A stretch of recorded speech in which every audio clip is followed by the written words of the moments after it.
Death is a loneliness, death is a sadness. God, have mercy upon us. We pray, O Lord, for the soul of our departed sister, Maria. My God, let thou not forsake her. In the kingdom of thy golden city, in the realm of life eternal, receive Maria into thy care. Dark is the mist that covers us, and weak indeed is the clay house. Look upon us, O God, who are living. God, have mercy upon us. We also pray, O God, for Maria's living and only daughter, Sabina. She is but a frail jar against the mighty tides. Spare her, O Lord, from evil. My God, let thou not forsake her from the reach of sin and the scorching heat of hellfire. Deliver Sabina, O Lord, from evil. Amen.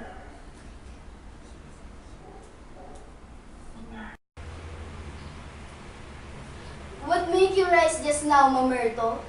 Is it the crying of Black Turtle that worries you? She was grieving deeply by the river's mouth. No, Rustica. I'm getting tired of hearing you praying for Sabina every night. Is it enough that we mourn for the dead? It's also the blessed thing to pray for living, Mamerto. Indeed, it's our duty to look after Sabina. I passed by the village store this evening and the women were laughing. How's Mr. George? They asked me. Is it true your Aunt Maria died because of Mr. George? Your Aunt Maria didn't die for such anything, Cleta. Didn't she? Aunt Maria herself last heavy day Sabina was full enough to go out with Mr. George. The doctor said it was Sir Mika she died of. Mother, not Mr. George! Keep quiet. Nothing, Rustica. It would be wiser if we leave Sabina alone. Why, sir?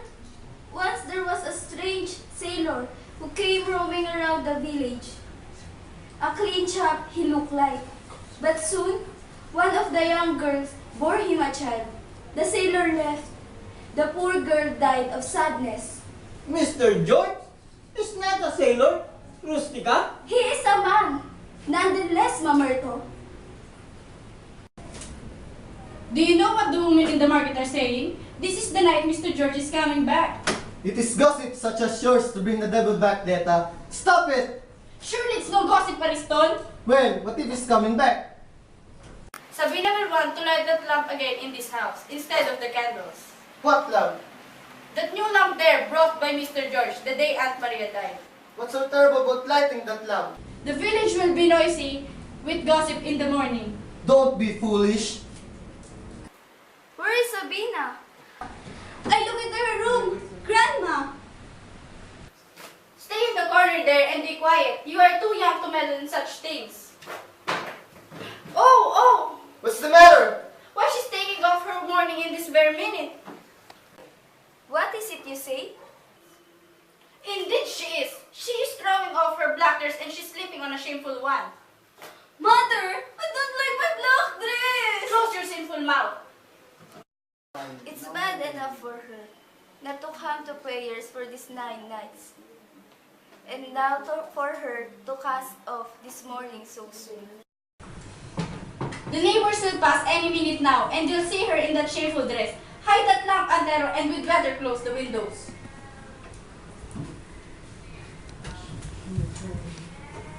Grandma! What is it now? She's covered her hair before the looking glass. It's bad omen to look in the glass, Cleta. This will be the dark of evil. Tell her to cover the glass. Quiet! She's coming now. Oh my God, the lamp! Hide the lamp, Antero.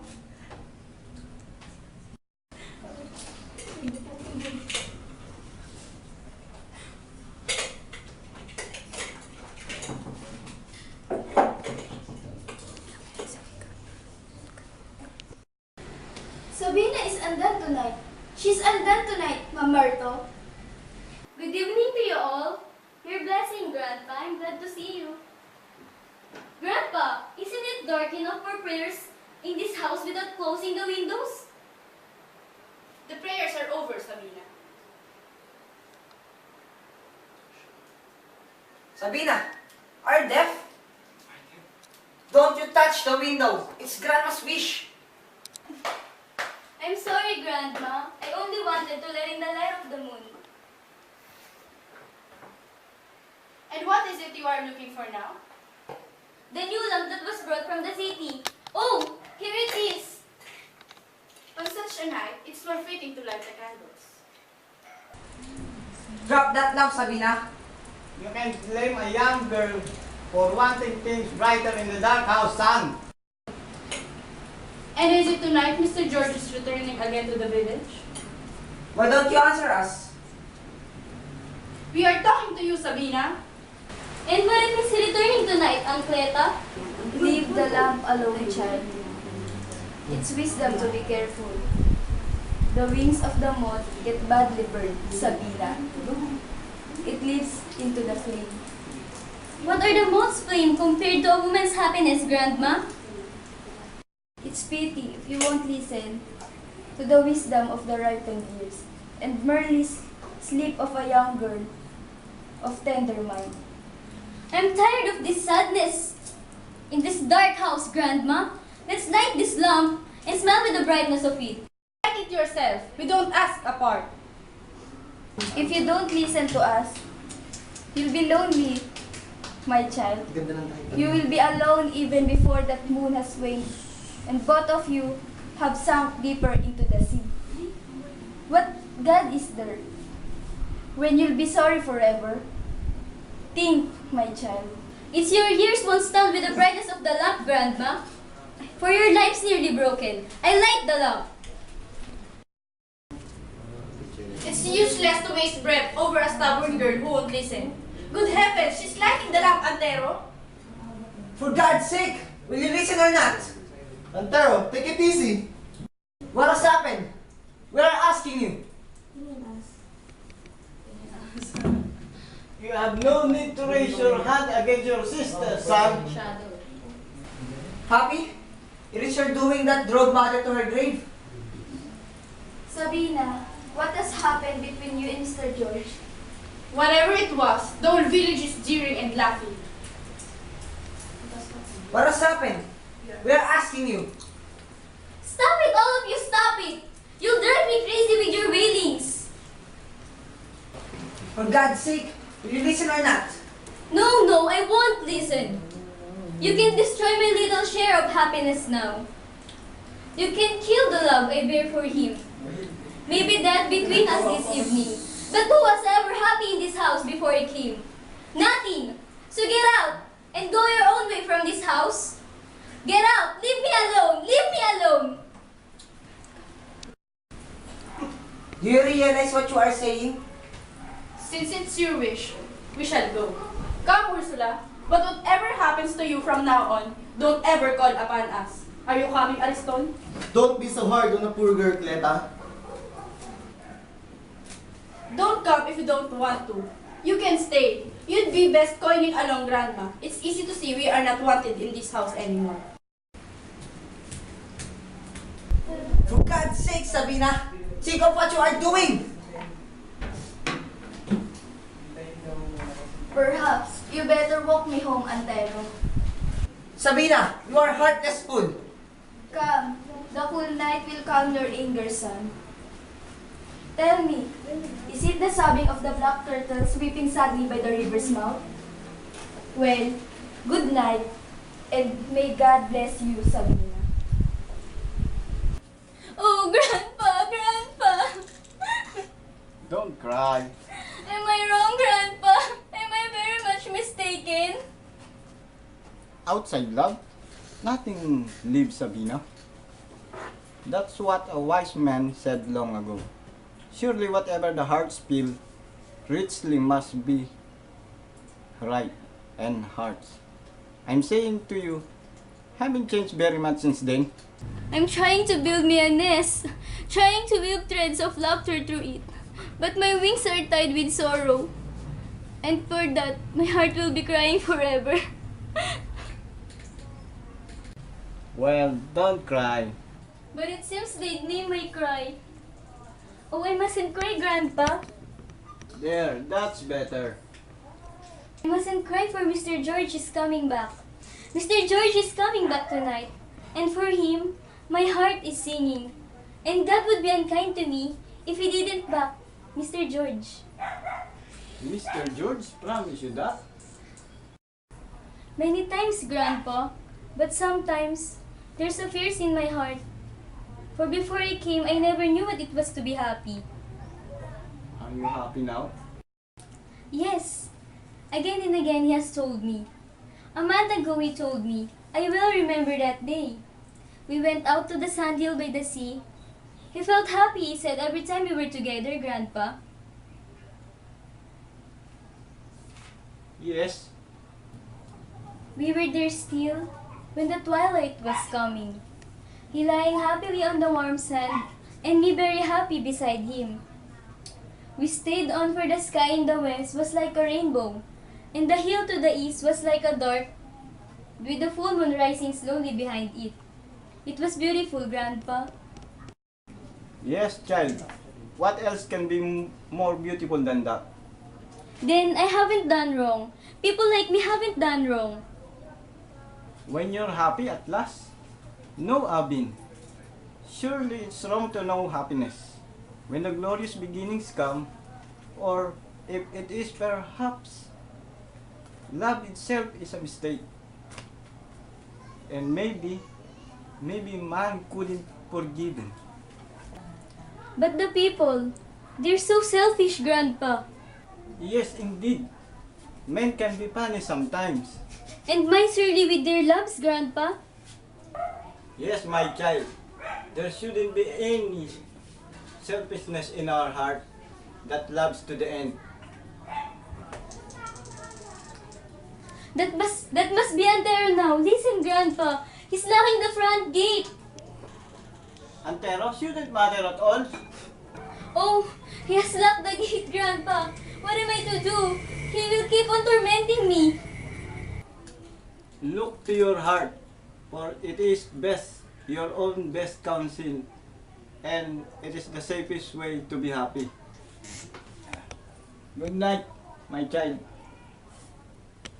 They say it's ill omen to go by the back door at night, Grandpa. I don't believe in omens. Well, good night again.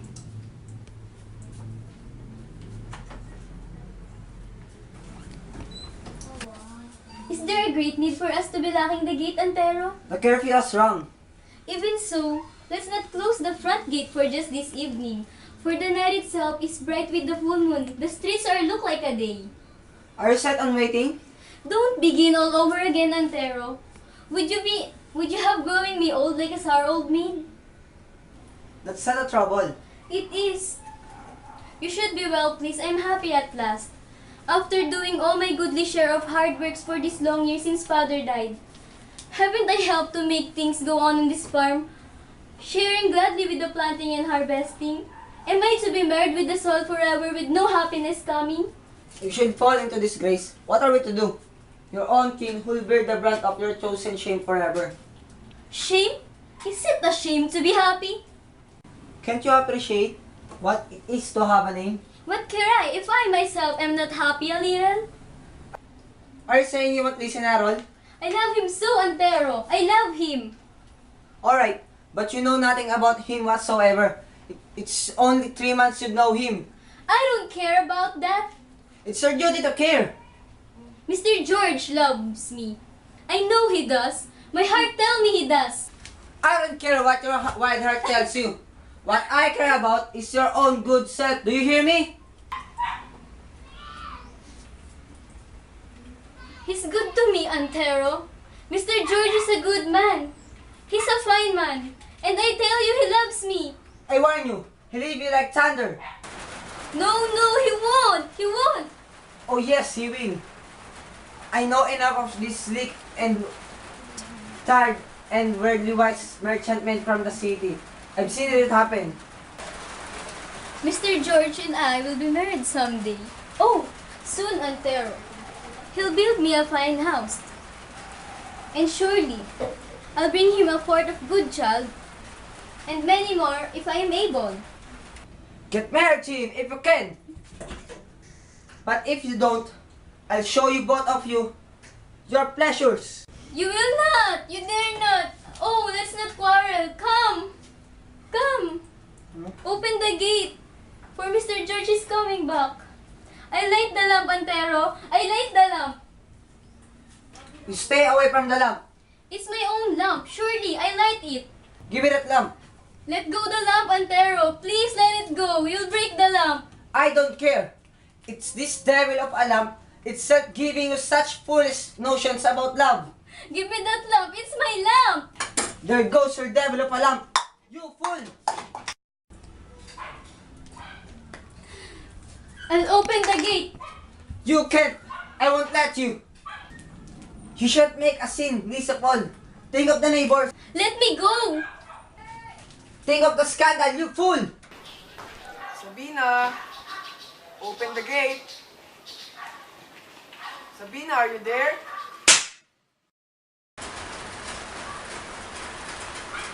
It's all right now. You can have the front gate to yourself. It doesn't matter. Mr. George is coming now. Go ahead, wallow in the mud with him. You reckless little fool. Go to the devil with him. If you want to. Only don't you ever dare tell me afterwards what bitter fruit you've gathered in the end.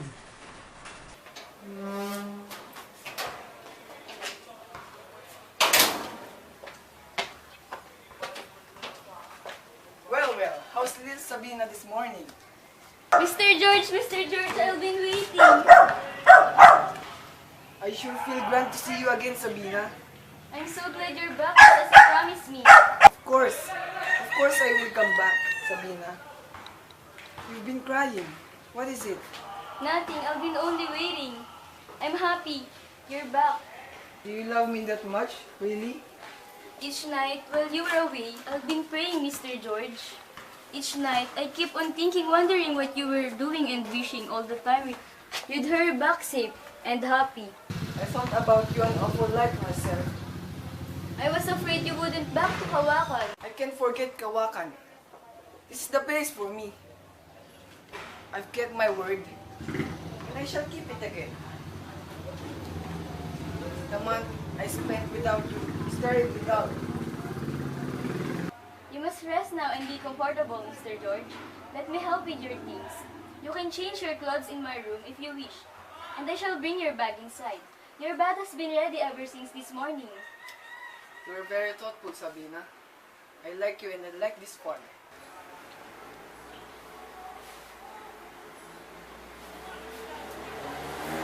That's a good girl. How restful it is here in Kawakan.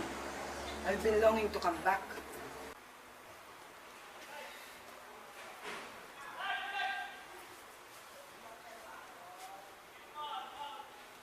I'll place the things you need for your bath here, Mr. George. You must rest now, and I will get you some supper.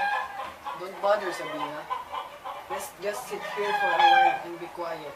Oh, but you're tired. Well then, Tell me, Sabina, what makes you kind to me? the earth itself is kind when the sun is good. And you've been good, Mr. George. The women I know are kind. But you're so much kinder, Sabina. God knows how much I've missed you. I'll miss you too, Mr. George. This whole month, I've missed you. And I need you, Sabina. I need you. Mr. George, Yes, my dearest. will you always love me? Always. Forever and always. Will you let me keep that love? It's all yours, sweet.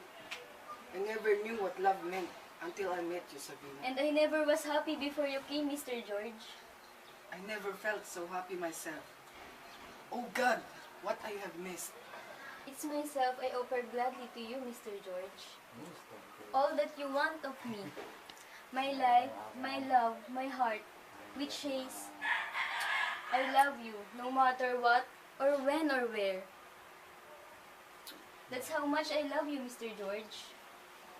For me, you're the bright sun, and I make a pledge to that sun, and promise to love you forever.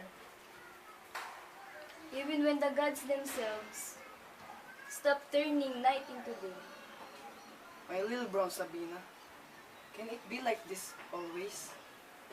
Forever, Mr. George. Our love will last forever. Now I know the traders are wrong. They say you Filipino women are no good as sweethearts. What do they know about you? What do they know about love? Let's just love and be contented. Black, brown, or white. We are all the same and nothing matters much. Save this gift for loving. Sure, we are all the same, Sabina. Grandfather always tell me, outside love, nothing lives. I believe in him, Mr. George. Do people love much where you came from, Mr. George? Yes, they do. And are there some who are selfish too? There are rascals there too. But sometimes, they win out in the end. Here, there are selfish misers too, Mr. George.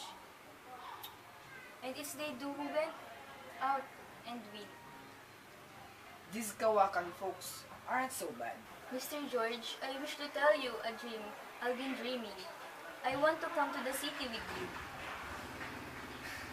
Cities can be so tiring, Sabina. City folks can be so tiring. Is that true, Mr. George? Indeed, they do. Then I don't want to tire you. We all have dreams. I too have a dream. And mine is here in Kawakan.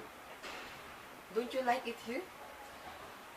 As long as you're happy, Mr. George, then nothing at all will matter. I'm happy here, Sabina. Come. Don't you think it's time to go to sleep? Just as you wish, Mr. George. Your room will be ready in a minute. Sabina, they're lovely. To Mr. George. Well, it's so wonderful. I'm glad you like them. They are for you, Mr. George. There's a little thought I wove into each letter, Mr. George. Darling, I cannot thank you. You're the sweetest thing. I kept thinking about you, and I will be married someday. And I'll bring a child into that house and many more if I am able. Sweetheart, There's just one more thing I want to show you.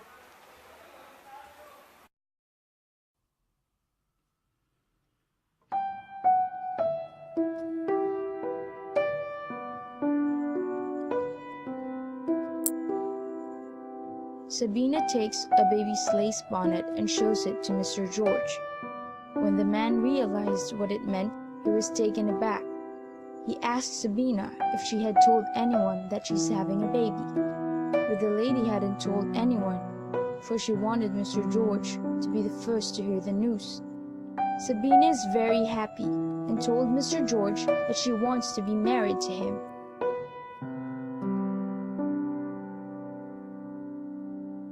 But her happiness didn't last long, for Mr. George confessed that he's a married man.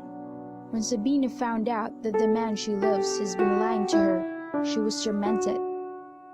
Everything her family told her was true. Everything Antero told her is real. Sabina felt as if death could be worse than what she's experienced.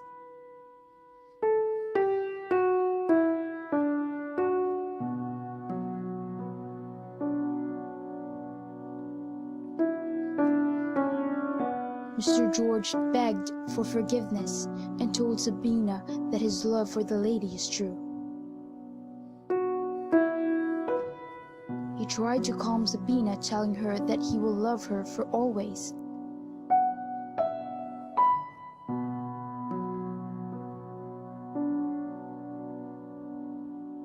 Sabina was eased by what Mr. George said. They both made a promise to love each other forever. Mr. George leaves Sabina to get a medicine to calm her down.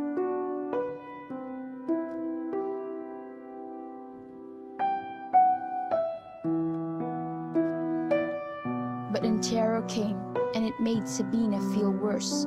Antero told Sabina that he cares no more to whatever will happen to her. She realized that she could not be married with her love, that she disgraced her family, that she's no one to turn to, and that she was built with a bastard for a son.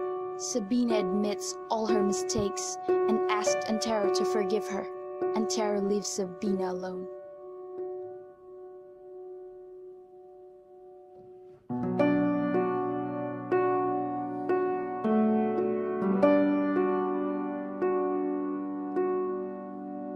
Though overwhelmed with sorrow and pity for herself, she had figured a way out of her misery.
It's an evil night, Mamerto.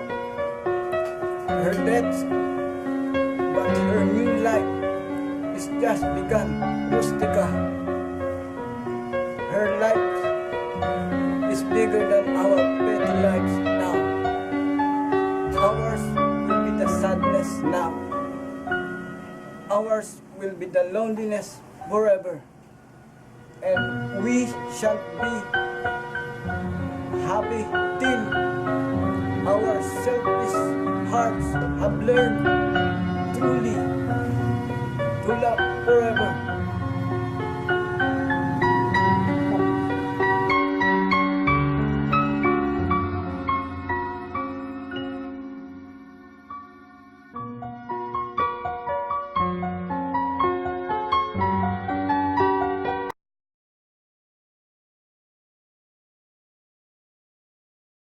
This is the night Mr. George is coming back. It's gossip such as yours to bring the devil back, Leta. Tumatama machine! You'll be lonely. Are you coming, Ariston? Don't be fool. It is easy to see we are not wanted in this house anymore.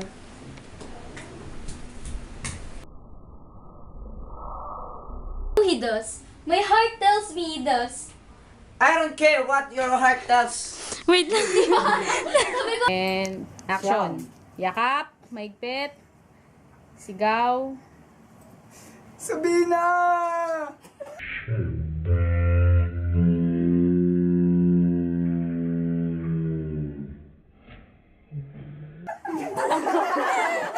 Pigit ka kaya!